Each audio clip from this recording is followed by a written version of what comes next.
नमस्कार. महाराष्ट्रातील तमाम कर्मचारी बंधू आणि भगिनींनो, कर्मचाऱ्यांच्या वेतन श्रेणीचा मुद्दा थेट न्यायालयाने शासनाला जाब विचारलेला आहे. काय आहे सविस्तर उत्तर जाणून घेऊया. सर्व कर्मचाऱ्यांकरिता महत्त्वाची बातमी आहे, त्यामुळे पूर्ण बघा. चॅनलवर पहिल्यांदा आला असेल प्लीज सबस्क्राईब करा. आपल्या जिल्ह्याचं नाव कमेंट्स करायला लिहू नका, विनंती आहे. तर चला व्हिडिओला सुरुवात करूया.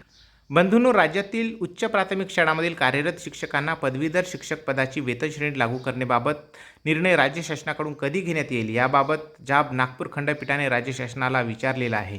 मुंबई उच्च न्यायालयाच्या नागपूर खंडपीठामध्ये दाखल याचिकेवर सुनावणी देत नागपूर खंडपीठाने राज्यातील उच्च प्राथमिक शाळांमध्ये कार्यरत पदवीधर प्राथमिक शिक्षकांना पदवीधर वेतन श्रेणी पदाची वेतन श्रेणी लागू करण्याबाबतचा निर्णय कधी घेण्यात येईल, अशा प्रकारचा ठोस सवाल विचारण्यात आला आहे.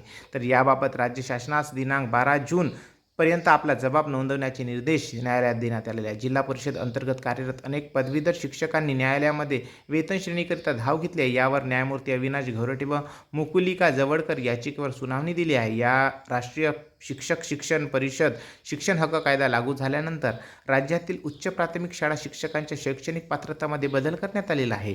यामुळे आता उच्च प्राथमिक शाळेचे शिक्षक करिता किमान पात्रता पदवी उत्तीर्ण असणे आवश्यक आहे. त्याच्याकडे DED किंवा BEd पदवी असणे आवश्यक असणार आहे. शालेय शिक्षण विभागाच्या निर्णयानुसार सेवाज्येष्ठतेनुसार 1/3 शिक्षकांना पदवीधर शिक्षक पदाची वेतन श्रेणी लागू करण्यात आलेली आहे. याबाबत शालेय शिक्षण विभागाकडून 13/10/2016 रोजी अधिकृत परिपत्रक निर्गमित करण्यात आलेले आहे.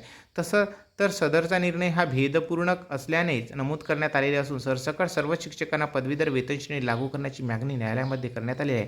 याबाबत 12 जून नंतर राज्य शासनाकडून आपली बाजू मांडण्यात येणार आहे. ही माहिती सर्व विषय शिक्षकांना पदवीधर शिक्षकांना कामाची आहे. त्याच्यामुळे मित्र हो, तुम्ही ही बातमी जास्तीत जास्त लोकांना शेअर करा. एकमेकांना लढा मजबूत करण्याकरिता मदत करा. आपण जर शासकीय कर्मचारी, निमसरकारी कर्मचारी, शिक्षक, शिक्षकेतर कर्मचारी, पात्र कर्मचारी तसेच सेवानिवृत्तीधारक, पेन्शन निवृत्ती वेतनधारक असाल तर आपल्या डिस्क्रिप्शन बॉक्समध्ये दिलेल्या व्हॉट्सअप ग्रुपमध्ये सामील व्हा आणि चॅनलला प्लीज सबस्क्राईब करा. अशा अपडेट माहिती करता धन्यवाद. नमस्कार. मी प्रवीण यादव.